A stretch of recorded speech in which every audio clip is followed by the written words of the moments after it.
Nah, jadi di sini itu ada soal yang mudah.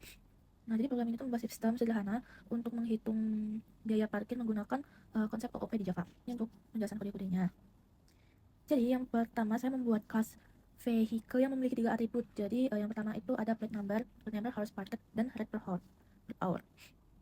Setelah itu atribut plate number itu bersifat privat agar jadi ini tuh bersifat privat agar tidak bisa diubah langsung dari luar kelas. Ini merupakan contoh enkapsulasi.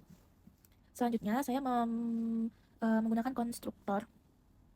Selanjutnya saya menggunakan konstruktor overloading. Konstruktor pertama digunakan ketika user hanya memasukkan plate number dan hours parked, sehingga per hour itu otomatis bernilai 3000. Nah, konstruktor kedua digunakan jika user juga memasukkan rate per hour, sehingga nilai tersebut mengikuti input user. Kemudian saya membuat method overloading bernama calculate fee. Ini. Jadi metode pertama menghitung total biaya berdasarkan atribut objek, sedangkan metode kedua bisa digunakan jika ingin menghitung dengan parameter langsung. Selanjutnya di dalam metode main, program membaca input dari user dalam waktu satu baris, lalu memisahkannya menggunakan fungsi split. Jika input ada 2, maka program menggunakan konstruktor pertama. Jika 3, maka menggunakan konstruktor kedua. Setelah itu program menghitung total biaya parkir dengan mengalihkan jumlah jam parkir dengan tarif per jam. Terakhir hasilnya ditampilkan, yaitu nomor plat, lama parkir, tarif per jam, dan total biaya parkir. Dengan demikian, program ini sudah menerapkan konsep OOP seperti enkapsulasi, konstruktor, overloading, dan method over. Nah, untuk soal yang kedua ini terdapat 2 kelas, yaitu utamanya user dan tweet. Tweet sama user. Kelas user itu kayak menyimpan data seperti username, status privat, daftar tweet, timeline, followers, dan semua user. Sedangkan kelas tweet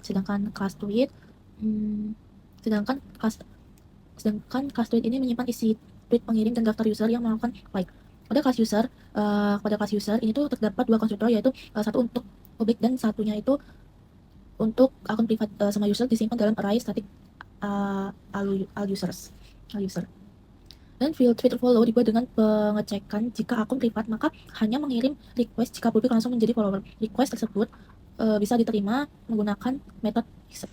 Saat user membuat tweet akan masuk ke timeline semua user. Jika akun publik, jika privat, banyak masuk ke followers dan dirinya sendiri.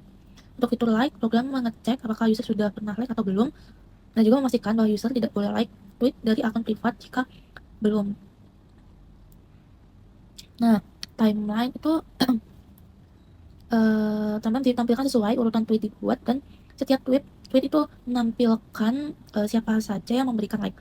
Program ini menggunakan switch case pada main untuk menjalankan perintah seperti membuat user follow, expose tweet, like, dan menampilkan timeline. Sekian dari saya untuk nomor 2. Selanjutnya yang nomor 3. Selanjutnya soal yang ketiga. Jadi program ini digunakan untuk mendata idol JKT48 dan fans yang mendukung mereka. Terdapat 2 kelas, yaitu idol dan fans. Ini ada kelas idol, fans. Habis itu kelas idol memiliki atribut nama dan total fans. Kelas fans memiliki atribut ID yang bersifat final nama, dan idol yang dipilih atau disebut OC. Setiap fans dapat memilih idol menggunakan metode choose OC. Mereka menggunakan metode choose OC. Yang sekaligus menambahkan jumlah fans pada idol tersebut. Di dalam main dibuat 3 idol, yaitu Ella, Intan, dan Ripka. Kemudian dibuat 4 fans, yaitu Kevin, Bara, Cindy, dan Lina. Ini dia fansnya. Selanjutnya beberapa fans memilih idol, misalnya Kevin dan Bara memilih Ella, sedangkan Cindy memilih Intan. Program kemudian membaca input nama idol. Jika idol ditemukan, maka akan ditampilkan daftar fans yang mendukung serta total jumlah fans. Jika idol tidak memiliki fans, maka akan ditampilkan pesan khusus, dan jika nama idol tidak terdaftar, maka akan muncul pesan bahwa idol tersebut bukan bagian dari JKT48. Oke, sekian penjelasan dari saya. Terima kasih.